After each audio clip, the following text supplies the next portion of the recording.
Hi guys, so welcome to the Monday Night Golf Show with myself, Rick Shiels, and Peter Finch. Guys, this is episode 4. Yes. Wow. Who thought we'd make it this far? This is already this is getting quite into it. We're already thinking about celebrations. We're just talking about 50 years on the program, but I don't think it's going to get that far. Just thinking when the box set's going to be released. So, guys, if you haven't seen the format before, this is where myself and Peter Finch, both teaching professionals down here at Trafford Golf Centre in Manchester, have a little bit of a cup of coffee on a Monday morning and talk about the weekend's golfing news and answer questions and just have a general chat about golf. Yeah. It usually follows the same format, kind of discuss what's happened at the weekend and pick a winner from the weekend or someone notable from the weekend, do a swing analysis and get that on for you guys, and then just answer your questions and a few other bits and bobs. And it's been another interesting kind of weekend. Another few people coming back into form. Really. It's great because with only a month now to the Ryder Cup. Only a month. A lot of players are starting to hit form. We've got a certain definite now Ryder Cup player in Jamie Donaldson. Yeah. So Welsh player who won on European Tour in the Czech Republic, and he was battling against Bradley Dredge, who is also a Welsh player. Yeah, and I've not seen him about for ages. He has been off the ball. Well, I saw him last week on a well-known sports broadcaster from a tournament in Scotland. But that was Euro Pro Tour. Oh God, so right. 2 levels below the European Tour, and he was playing on that, and now he's strange because he's won on tour before. He's a winner on tour before. He's a good player, but for whatever reason, it's just gone off the ball. But he seems to be back in a bit of form now. Don't think he's going to get a wild card pick. I don't think. Not in front of Bernard. Not in front of Bernard. So well done, Jamie. Fantastic season so far. And hopefully you keep that form going up into the Ryder Cup. Absolutely. And then over in the States, we had really interesting final round. Unbelievable. From Jason Day, pretty much leading for a lot of the tournament. McIlroy not having his best tournament, but still... We'll give him a week off. Yeah, we'll let him have a week. Just one, Rory. I bet it was still hungover. So Hunter went out and actually shot a 65 to win it yesterday. He birdied 3 of the last 4 holes. He actually bogeyed the last. Just did enough to clinch it there, didn't he? And he still won it. Yeah. Awesome, really good. So we're going to focus on Hunter Mahan's swing today. We're going to do a little bit of a swing analysis on Hunter. Fantastic swinger, fantastic golfer. Still works with Foley, I believe. So is he still working with Foley? I think for a bit. I think so. Yeah. Might have to check that out. Check that 100%. Yeah, so he was under that umbrella for a while anyway, so, he's in a good stable of players with Justin Rose and Tiger under the same coach there. Let's have a quick look at Hunter's golf swing first, because we'll have a touch up on it first. So, this is him hitting driver. This was December last year now, so not too far away. It wasn't that long ago. We couldn't find quite a current one. And if we have a look through his golf swing and see the bits of details that he's got, first off, one of the things I think is very, very noticeable is the setup. Yeah, very much so. Just a very solid. It looks so comfortable. It just looks so comfortable. Very Peter Finch, I see there. Well, you don't want to give him too much credit. Sure old driver. It's true, yeah. The G25. He asked for it back. Also, guys, if you've not seen my What's in the Bag with Hunter, not with Hunter, but about Hunter, then do check out my channel here. You can click the link up here as well, and you've got the What's in the Bag there. But the big thing we're going to mention on Hunter's swing today is how good his left arm position is at the very top, and how he keeps his swing on plane. And because of the fact, he then uses his arms and hands so quietly. So we just hold Hunter at the top there. And we just notice his left arm is smack bang across the line of his shoulder. If we just pop a line on that, we can see that. This is something you see with... I mean, obviously, everyone swings the club differently, but the majority of the straightest players, the players who hit the ball the straightest, and that's something that Hunter's renowned for. He's not the longest player by any means, but he's just so consistently straight. And he hits this position with the left arm, bang across the shoulder line, back of the left hand, back of the left arm, and a nice straight line, matching up to the club face. And there's only, he has to do something quite drastically wrong on his downswing to hit a bad shot in. All he has to do is just rotate the body through. Doesn't have to kind of flick with the hand, he doesn't have to save anything, he just needs to turn down and turn through. So if you watch as he turns now, and this is something that, you know, if we can desire to get to, where during the downswing now, his club face just stays so square. It hits it from slightly from the inside, not by a huge amount, slightly. No. You can see the position there. If we just pop a circle around the club head there, you can see how the club head is just behind the hand, so he's predominantly hitting the golf ball slightly from the inside, and then the lack of hand action through the ball here is just phenomenal. He just turns. Look how open his hips are there. That's a real, very dynamic and very fast turn through that ball. I'm surprised he doesn't actually hit it further. Yeah, because he's only, you know, he's one of those players who over 300 yards is a big drive for him, and that's quite a surprise. You know, in the modern game for a top player, for a top player, you know, you should be. They do hit it a long way. You know, over 300 yards, kind of quite regularly, but over 300 yards is a big old smack for Hunter. But that turn in. He got a bit of club face rotation. It doesn't look as centred strike there. Maybe that's something he might struggle with, possibly. Exits very low. That's something that's very interesting. That's where his hands start to exit left through the swing, but that's that really quiet hand action and just a textbook finish position. Yeah, I mean, when you, it's one of those things. I mean, you can't, you know, after the ball's gone, the ball's gone. No matter how stylish your finish position is, it doesn't. It's not going to make a great deal of difference. You seem to hold yours for a long time. I hold it. Well, my theory has always been, someone watching you 3 fairways away won't be able to see where the ball's gone. So if you hold your finish for long enough, they'll be like, "Oh, he's a good player.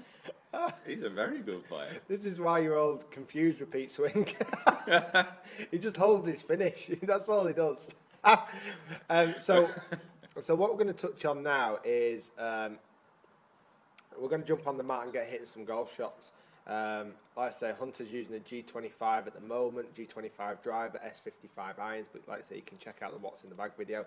And we're going to get we'll hit some driver shots and just talk about getting the left arm in the correct position at the top and then using the body as the engine and letting the arms just come down absolutely just so quiet and stable. Go.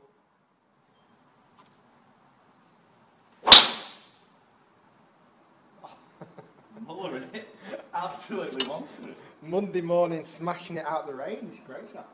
So, that was pretty good. I mean, Pete, I must admit, myself and Pete kind of do this movement to a certain degree. We're both pretty solid at the top of the swing where I know, particularly myself, I'm trying to get my left arm across the line of my shoulders a lot of the time. So if we just hold Pete in the top of his swing, it's this angle that we're talking about. So we've got his shoulder tilt.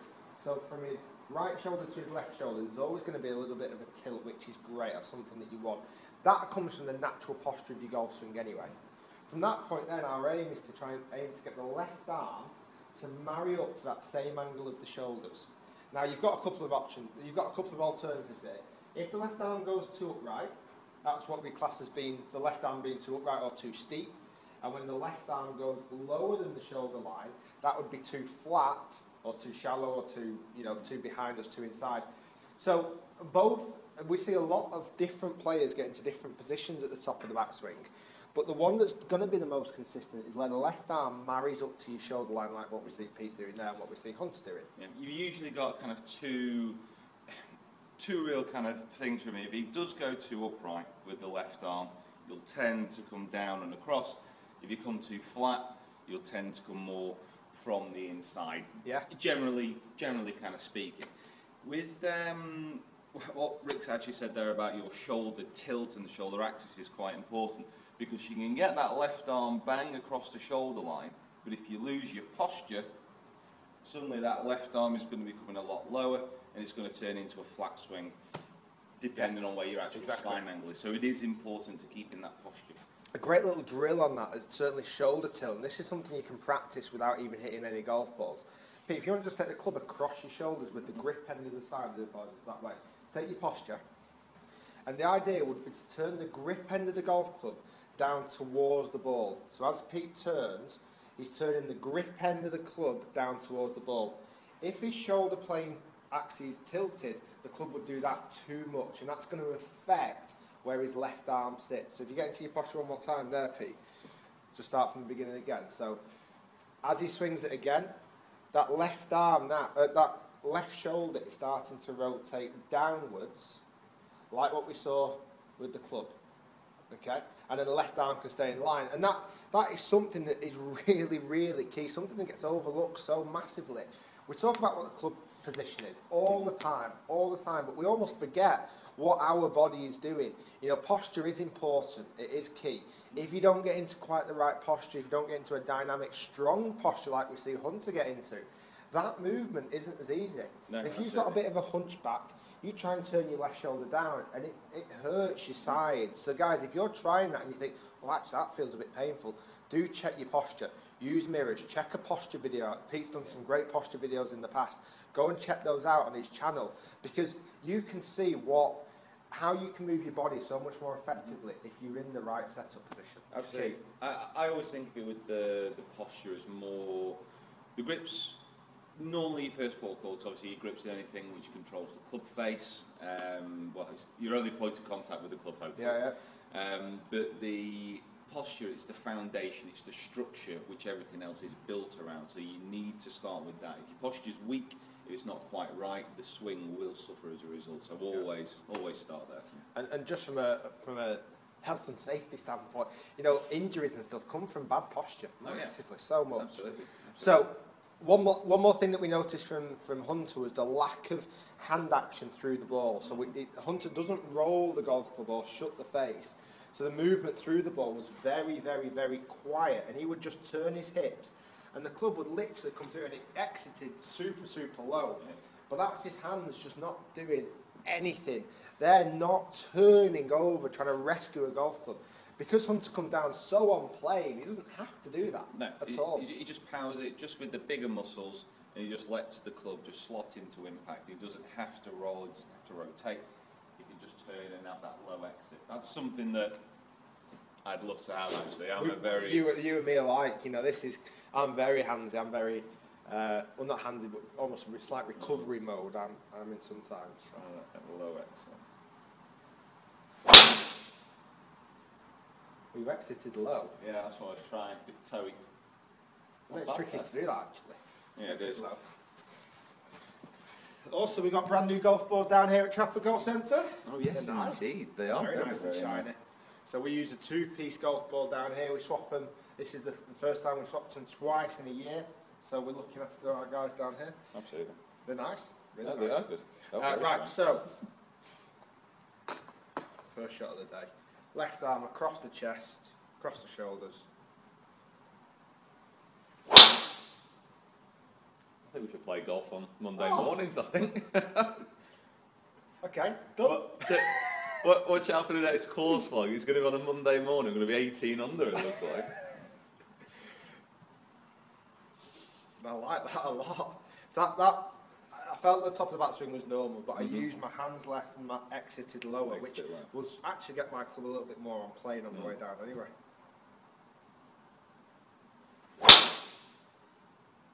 Okay, done. Done and dusted. Done.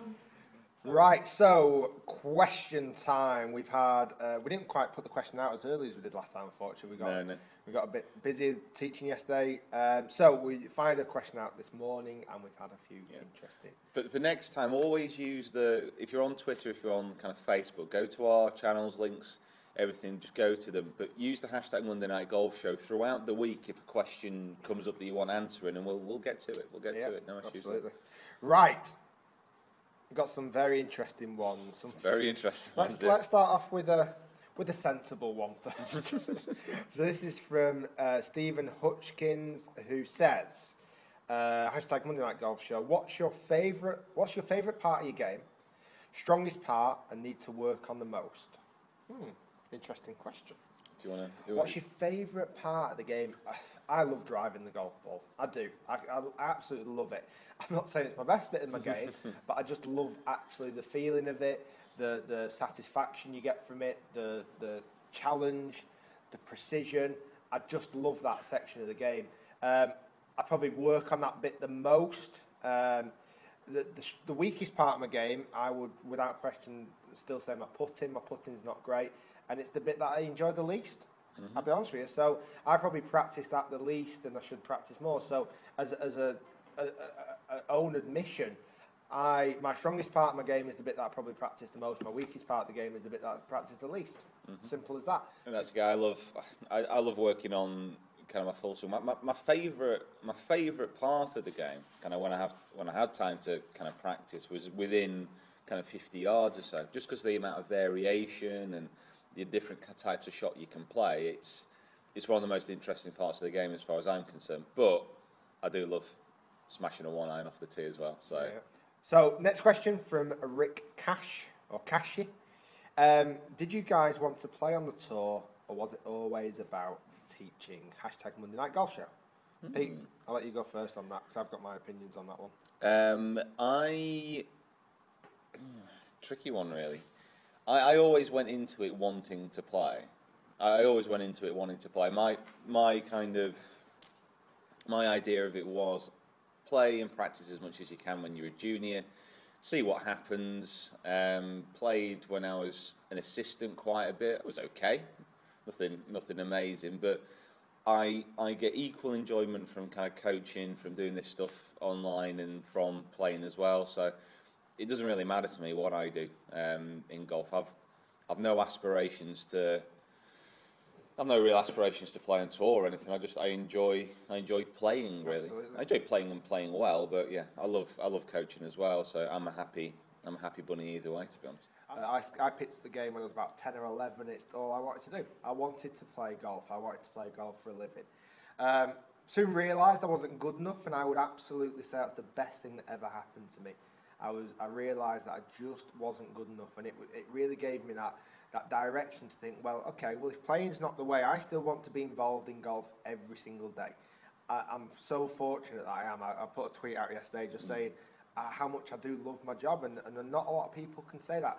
We're not on tour, it's not the glamorous lifestyle, we're not getting paid millions from Nike, but we are getting to help golfers.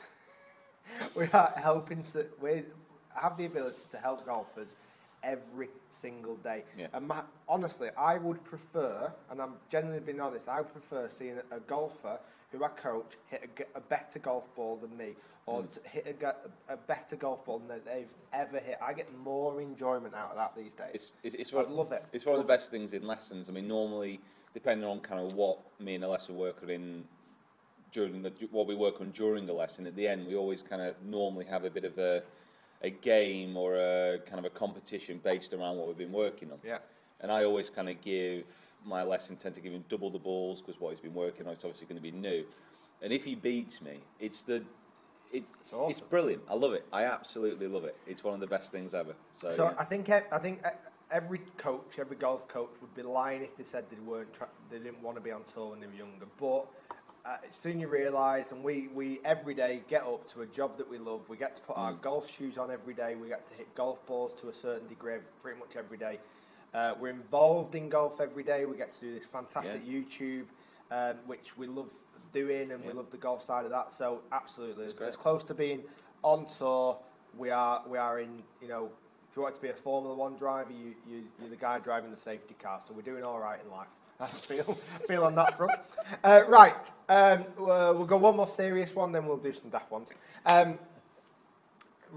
This is from Ross Donald. Ross Donald asks, Ryder Cup wildcard picks, who should, spelled shortened, McGinley pick and why?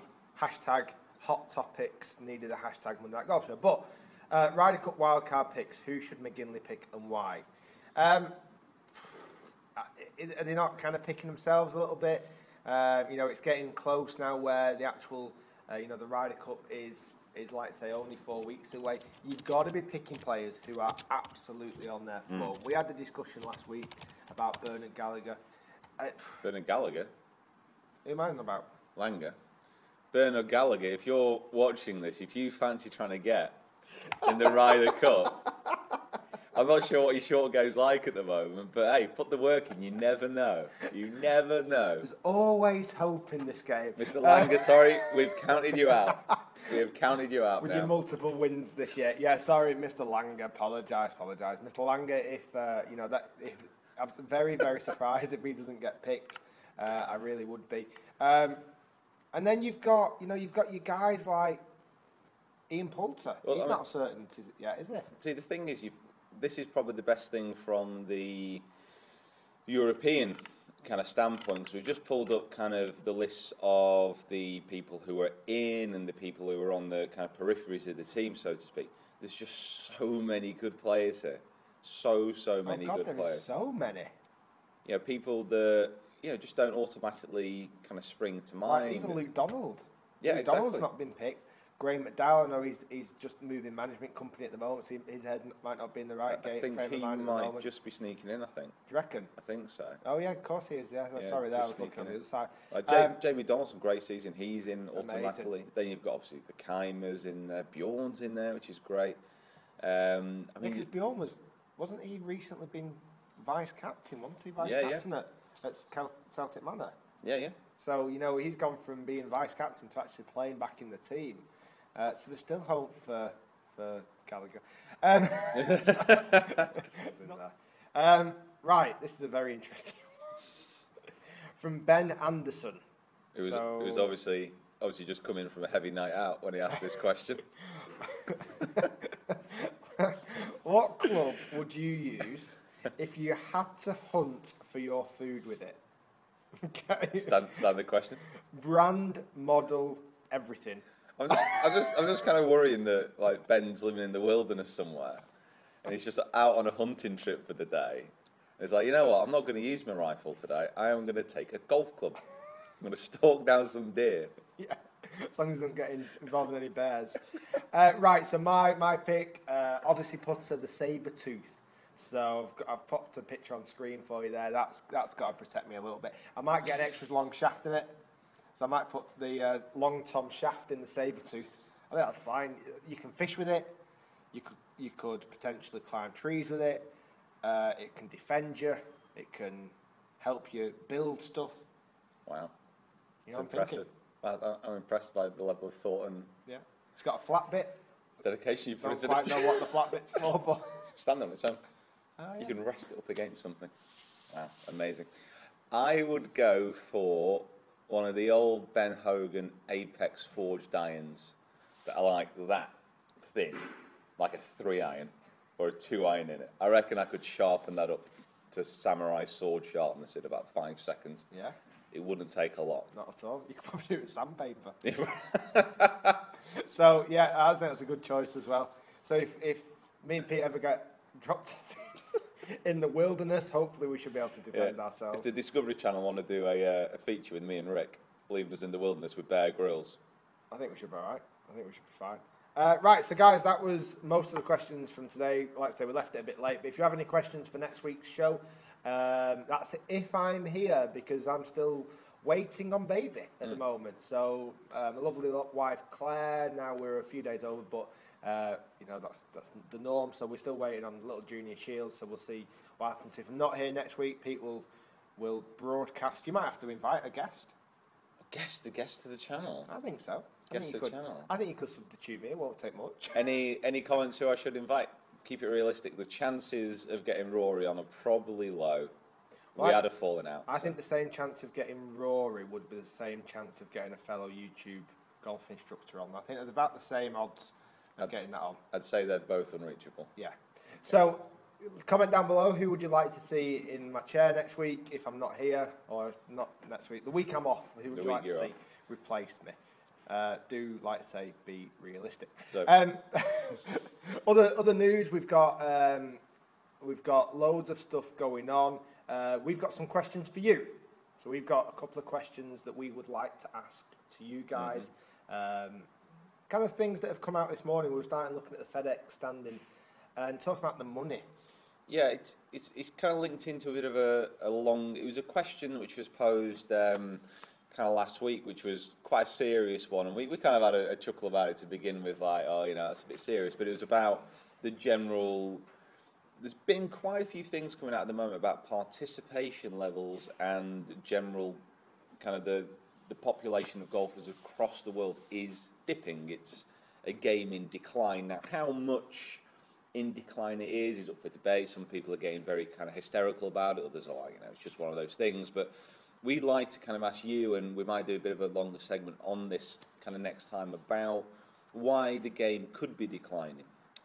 We kind of noticed that there was, especially with the FedEx Cup coming up, there's just so much money there, which is, it's great in a way because obviously the sponsors are paying for it. No one's out of pocket for it, but there's just so much money in there. The people at the top of the game, it's just becoming like so kind of out of reach and I can't really comprehend how much money there is available, really. No, it's quite staggering at the moment, because you think about golf clubs that certainly here in the UK we know some clubs have shut down. We know golf clubs are going into administration. They're struggling. The golf clubs are struggling, and this is not something that's just happened this year. This has happened over the last few years. With the economic climate at the moment, people are sacrificing their luxury outgoings, and golf clubs are one of those. Absolutely. Your membership that comes out either on a monthly basis or a yearly basis, that's a luxury item that people are dropping back from. We've noticed down here at the driving range, we have hit more golf balls. We are hitting many, many more golf balls, and I believe it's a lot of golfers substitute for a golf club, and they're making a driving range or a practice facility their home, their kind of social platform to interact with other golfers and to feel like they're still part of a community on a much cheaper scale. It's kind of one of those. It's one of those things since the crash, which is 5 years ago or so now. The big economic kind of crash. A lot of people before that had a concept of golf as you had to be a member of a club, you had to have a handicap. That was where you played, and that's basically what it was. But now, after that, golf clubs are so much more kind of desperate for members. The waiting lists are gone. People joining fees have dropped. Certainly in the UK. Let us know, guys, if you're in the States as well, what the protocol is there. We'd love to hear that. We Absolutely. Really would. Because even some of the established clubs over here, which you did struggle to get in, 10 years ago or so, now have no waiting list, they have no joining fee. They're being more flexible with the amount that you pay kind of each month. It's not kind of upfront as it all used to be. People are getting a lot more kind of desperate for people to join their clubs. And people are playing, like I said, here at the Golf Centre, we're in a bit of a... We've not really been affected by this because people are coming in more often. I've certainly never been as busy as this with lessons before.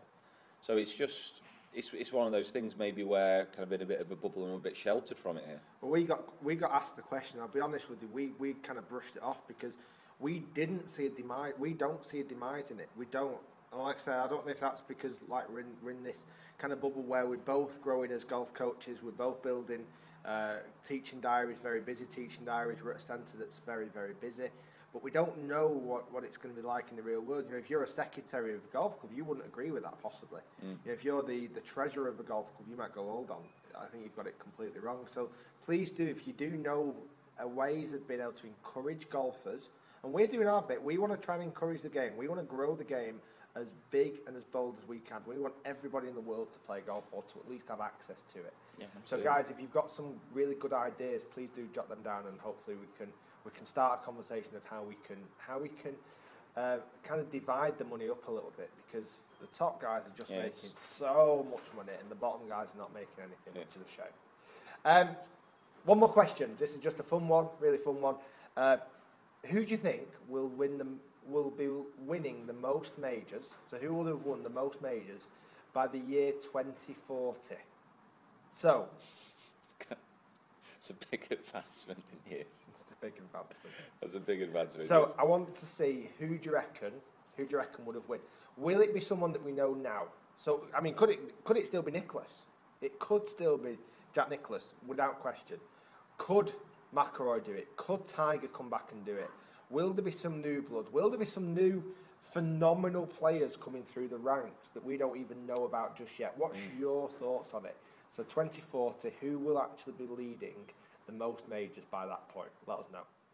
We've been busy on Vine. We've done some more trick shots. Go and check those out, guys. Yep. We're going to do a little bit more practice on that. We've not quite gotten perfect yet, but we're doing our best. We're still doing everything first time, but obviously, we just need to work on the camera angles naturally, more than anything. Yeah. Because I mean, we've done 2 now. It's only taken us 12 seconds to film both, so that was quite impressive, really. Yeah, I was quite impressed with that. It took us longer to set the cameras up. Yeah, pretty much.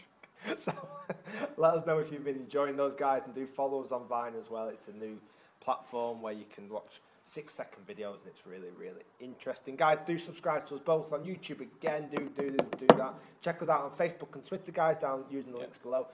We look forward to hopefully seeing you next week. I might not be here. If I am, I might bring Junior. So lots of questions. Hopefully you've been commenting down below as we've been going along. If you've enjoyed this week's episode, thumbs it up, give us a thumb up, let us know what you think about the episodes. Give us some feedback. We'd love to hear what you think, guys. Pete, you've got some stuff coming up this week. Got some videos coming out. Yeah, I'm gonna I've actually got a couple of days off, which I'm not entirely sure what to do with. So I thought I might as well spend those working and doing some kind of filming. So I've got just for you guys. So I've got loads and loads and loads of videos kind of coming up in the next week. But also I've got a bit of a project in mind, but I'll save that till later in the week. A little bit of a teaser. Keep tuned to the channel. I've got a little bit of a project coming up which I'd like everyone to kind of get involved in if possible. But we'll see about that. I don't even know what that is. And I've got videos being released all the way through August. Like I say, I've got some paternity videos being released. So if my channel does go a little bit quiet, you kind of probably understand why I'm probably not getting sleep. Your channel will be going quiet as your house gets incredibly loud. Yes. Guys, thanks so much for watching again. Do subscribe, click like, and we'll see you all next week. See you next week.